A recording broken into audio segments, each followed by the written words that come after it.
آج کی جو 5 اہم ہیڈ لائنز ہیں ان میں سب سے پہلے ہم ڈسکس کریں گے کہ ایران نے کون سی آیت کون سے ملک کے لیے چلائی اور کیا پیغام دیا۔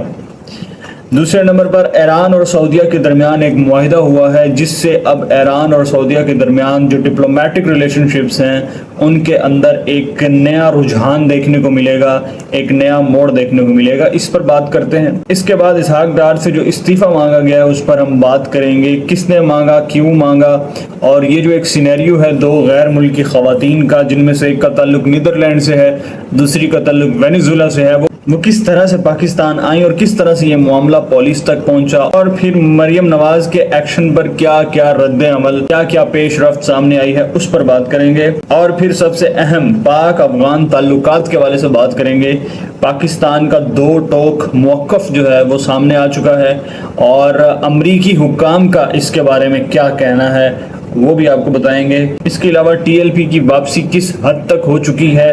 اور کس حد تک احتجاجی مظاہرے جو ہیں وہ دیکھنے کو ملے ہیں، اس پر بات کریں گے،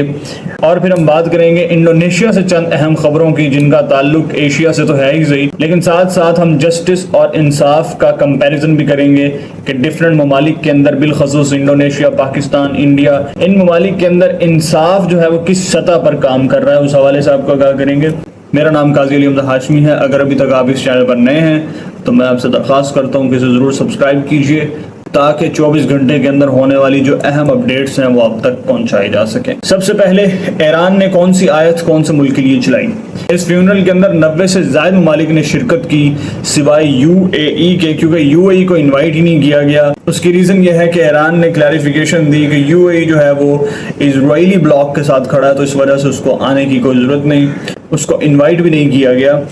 اس کے برعکس سعودی عرب اور ڈیفرنٹ گلف سٹیٹ بشمول قطر، سعودی عرب اور بھی گلف سٹیٹس کو، عرب ممالک کو باقاعدہ انوائٹ کیا گیا، اور جب سب ممالک کے ڈیلیگیشنز باری باری اپنی حاضری لگوا رہے تھے تو اس وقت بیک گراؤنڈ کے اندر کچھ قرآنی آیات جو ہیں، سلیکٹیو قرآنی آیات جو ہیں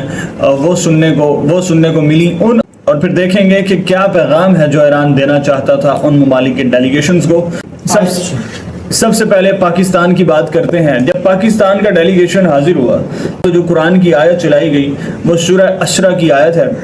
اور اس آیت کا ترجمہ ہے، اور آپ اپنے رب کے حضور عرض کرتے رہیں، اے میرے رب مجھے سچائی خوشنودی کے ساتھ داخل فرما،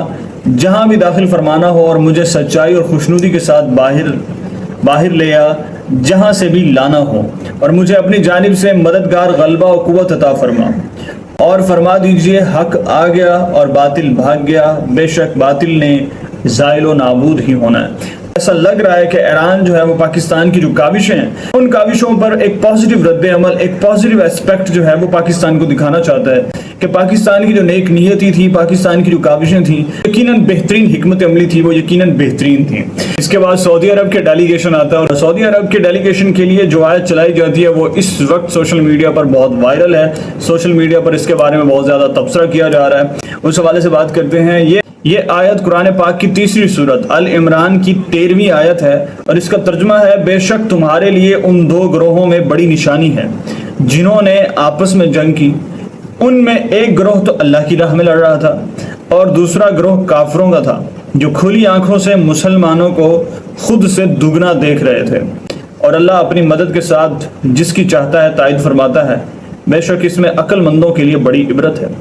تو یہ پیغام سعودی عرب کے لیے تھا۔ اب اس کو انٹرنیٹ پر ایک مختلف انداز میں ڈسکس کیا جا رہا ہے کہ شاید ایران یہ بتانا چاہتا تھا کہ دیکھو تم لوگوں نے مسلمانوں کا ساتھ نہیں دیا۔ میں نہیں سمجھتا کہ ایران کی ایسی کوئی نیت ہوگی کہ وہ گھر آنے والے مہمان کی اس طرح سے جو ہے وہ تذلیل کرے۔ یہی باور کروانا مقصود ہو سکتا ہے کہ ہم لوگ اللہ تعالیٰ کے بندے ہیں، اور اسلام کے اکارڈنگلی ہماری یہ جو بیٹل تھی، ہماری یہ جو جنگ تھی، یہ حق اور باطل کی جنگ تھی، اور اللہ تعالیٰ کی مدد جو ہے وہ ہمیشہ حق کے ساتھ رہی ہے، اور یہی وجہ ہے کہ ایک چھوٹی نیشن ہونے کے باوجود،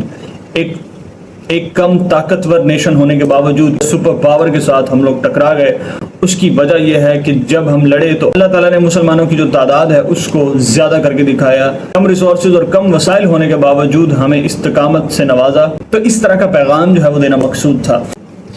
اب آتے ہیں انڈین ڈیلیگیشن کی طرف کہ جب انڈین ڈیلیگیشن سامنے آیا تو اس وقت کون سی آیت کی تلاوت کی گئی؟ اگین وہی صورت ہے، سورہ ال عمران، لیکن آیت ہے 173۔ اس آیت کا ترجمہ ہے، کہ وہ لوگ ہیں جن سے لوگ کہنے لگے دیکھو دشمن تمہارے خلاف بڑی تعداد میں جمع ہو گئے ہیں، تم ان سے ڈرو۔ تو یہ سن کر ان کا ایمان اور زیادہ ہوا اور انہوں نے کہا ہمارے لیے اللہ ہی کافی ہے اور وہ بہت اچھا کارساز ہے۔ تو اس میں دیکھا جا سکتا ہے کہ ایران نے باقاعدہ طور پر توحید کا جو ہے وہ درس دیا ہے۔ انڈین جو ڈپلومیٹک ریلیشن شپس ہیں وہ زیادہ تر اسرائیل کے ساتھ ہیں، تو یہ ہو سکتا ہے، یہ ممکن ہے کہ انڈین گورنمنٹ نے کوشش کی ہو ایران کو یہ بتانے کی کہ آپ بہت بڑے سپر پاور کنٹری کے ساتھ یا ایک ایسے ملک کے ساتھ لڑنے جا رہے ہیں جن کے ساتھ پورا ویسٹ ہے، پورا یورپ ہے، ان کی تعداد بہت زیادہ ہے۔ تو شاید یہ پیغام دینے کی کوشش کی گئی ہے کہ مسلمان نہیں دیکھتے کہ سامنے والے کی تعداد کتنی ہے، بلکہ مسلمان صرف یہ دیکھتا ہے کہ ہمارے لیے اللہ ہی کافی ہے اور وہی بہتر کارساز ہے۔ یہ وہ 3 امپورٹنٹ پیغام تھے جو تینوں کو باری باری دیے گئے۔ اب اس انالیسس کے اندر میں نے جو کہا کہ سعودی عرب کو وہ پیغام دینا مقصود نہیں تھا جو کہ انٹرنیٹ پر، جو کہ سوشل میڈیا پر اس وقت انٹرپریٹ کیا جا رہا ہے، اس کے ساتھ میں ایک سپورٹنگ آرگومنٹ دیتا ہوں کہ آپ دیکھیں حال ہی میں ایران نے سعودی عرب کے ساتھ ایک ڈیل کی ہے، ایک معاہدہ کیا ہے، اور اس معاہدے کے اندر تقریباً 6 جہاز ہیں، 6 ایئر لائن بسز ہیں جو کہ سعودیہ سے خریدی گئی ہیں۔ تو یہ جو 6 جہاز ایران نے سعودی عرب سے لیے ہیں، یہ اس چیز کی دلیل ہے کہ ان کے آپسی تعلقات جو ہیں وہ بہتری کی طرف بڑھ رہے ہیں۔ خطے کے اندر، گلف کے اندر بہت سارے ممالک نے اب یہ تسلیم کر لیا ہے کہ ایران کے ساتھ جو تعلقات ہیں وہ ہمارے بہتر ہونے چاہیے، اور یہی وجہ ہے کہ کافی سارے ممالک کا جو پرسپیکٹیو ہے ایران کو لے کر اس جنگ کے بعد وہ تبدیل ہوتا ہوا نظر آیا ہے، وہ کافی حد تک جو ہے وہ تبدیل ہو گیا ہے۔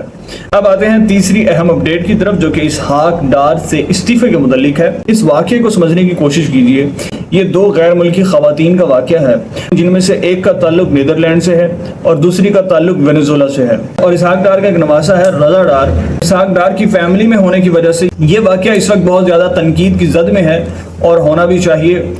چاہیے کیونکہ یہ واقعہ اس وقت بین الاقوامی نوعیت کا بن چکا ہے۔ پاکستان آنے سے پہلے ان خواتین میں سے ایک کی ملاقات رضا ڈار کے ساتھ ہوتی ہے، سنگاپور کے اندر ہوتی ہے، جہاں پر انہیں پاکستان آنے کی دعوت دی جاتی ہے، اور پھر جب یہ پاکستان آتی ہیں تب جا کر ان کو احساس ہوتا ہے کہ شاید یہ غلط ہاتھوں میں آ گئی ہیں۔ جو رپورٹ ہے اس کے مطابق ان کے ساتھ اجتماعی زیادتی کی جاتی ہے، اور پھر اس کے بعد ان سے تاوان مانگا جاتا ہے۔ نیدرلینڈ کے اندر لڑکی کا والد جو ہے وہ پولیس کو کال کر کے بتاتا ہے۔ پاکستانی پولیس اس واقعے میں ایکٹیو ہو جاتی ہے، اور دیکھتے دیکھتے مریم نواز بھی ایکشن لیتی ہے، اور 2 گھنٹے کے اندر اندر ملزمان کو حراست میں لے لیا جاتا ہے، اور اس کے بعد عدالت انہیں 5 روزہ ریمانڈ پر رکھنے کا حکم جاری کرتی ہے۔ اب تک اس کے متعلق یہی تفصیل، اور سوشل میڈیا پر ایک خبر گردش کر رہی ہے کہ ان خواتین کو راتوں رات پاکستان سے باہر نکال دیا گیا ہے۔ اس خبر پر کنفرمیشن ہونا ابھی باقی ہے۔ جس وقت اسحاق ڈار پاکستانی وفد کے ساتھ ایران میں موجود ہوتے ہیں، اس وقت بیکنڈ پہ پاکستان کے اندر ان کے استعفے کی ڈیمانڈ کی جاتی ہے۔ سب سے پہلے استعفے کی ڈیمانڈ کی جو پوسٹ ہے آفیشل لیول پر، یہ فیصل وابڈا کی طرف سے ایک بیان آتا ہے،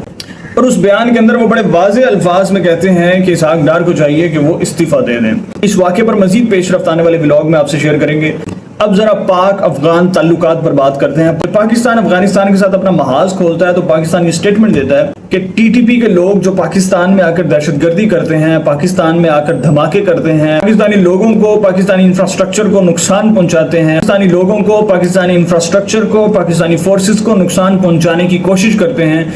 ان لوگوں کو، ان عناصر کو پناہ دینے میں افغانستان کا بہت بڑا کردار ہے۔ یہی وجہ ہے کہ پاکستان افغانستان کے ساتھ براہ راست محاذ کھول دیتا ہے۔ کچھ وقت گزرتا ہے، پاکستان کی جانب سے بھی اٹیک کیے جاتے ہیں، افغانستان کی طرف سے بھی حملے کیے جاتے ہیں، دونوں ہی طرف سے کشیدگی آہستہ آہستہ بڑھتی جاتی ہے۔ ابھی اس حوالے سے اپڈیٹ یہ ہے کہ پاکستان نے یہ معاملہ باہر بین الاقوامی لیول پر اٹھایا، بین الاقوامی سطح پر ممالک سے اپیل کی کہ پاکستان دہشت گردی سے نمٹ رہا ہے، اور پاکستان نے اب تک بہت زیادہ نقصان اٹھایا ہے، جس پر جو میجر اپڈیٹ ہے وہ امریکی حکام خارجہ سے آ چکی ہے۔ ان کا بیان آیا ہے کہ ہم پاکستان کے اس موقف کے ساتھ ہیں، پاکستان کی سوورینٹی کے لیے پاکستان جو اقدام کر رہا ہے ان اقدام کی بھرپور حمایت کرتے ہیں۔ اب ذرا آتے ہیں ٹی ایل پی کی طرف۔ پاکستان کے اندر ٹی ایل پی کو کل عدم جماعت قرار دے دیا گیا تھا، جس کے بعد ٹی ایل پی کی طرف سے کوئی مظاہرہ دیکھنے کو نہیں ملا۔ 10 محرم کو جب جیو نیوز ایک ایسی ڈاکومنٹری نشر کرتا ہے جس ڈاکومنٹری کے اندر بلاسفیمس کنٹینٹ موجود تھا، اس پر جیو نیوز نے معافی بھی مانگی اور پیمرا کی طرف سے 15 روز کی پابندی بھی لگائی گئی، لیکن ایک عام عاشق رسول پیمرا کے اس فیصلے سے متفق نہیں تھا، اور یہی وجہ ہے کہ ٹی ایل پی کے بلانے پر، ٹی ایل پی کے کہنے پر، ایک کہ ٹی ایل پی کی طرف سے 3 جولائی کو مظاہرے کیے گئے،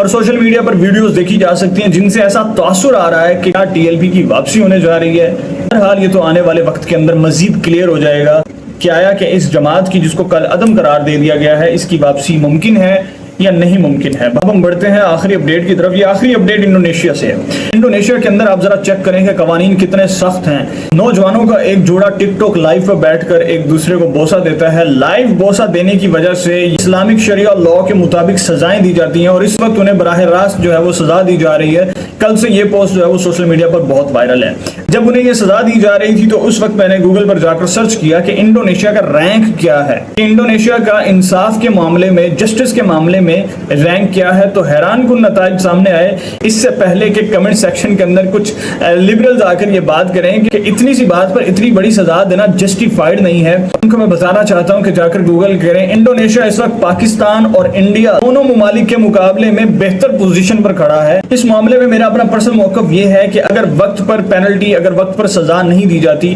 تو پھر آہستہ آہستہ اور دیکھتے دیکھتے جو جرائم ہیں وہ بڑھ جاتے ہیں، ان کی ریشو میں اضافہ ہو جاتا ہے۔ آپ خود دیکھیے کہ پاکستان کے اندر ٹک ٹاک میں کیا کچھ نہیں ہو رہا۔ پاکستان کی بیشتر عوام جو ہے وہ بھولی ہے، وہ معصوم ہے، وہ یہ سمجھتے ہیں کہ ٹک ٹاک کے اوپر جو کچھ ہو رہا ہے وہ حقیقت ہے، اور پھر ایک بہت بڑا ہجوم ہے جو کہ نیشا قومی جیسے ٹرینڈ سے انسپائرڈ ہیں، جو کہ اس طرح کے ٹرینڈ سے انسپائرڈ ہیں جن کی نہ تو کوئی لاجک ہے نہ ہی کوئی سینس ہے۔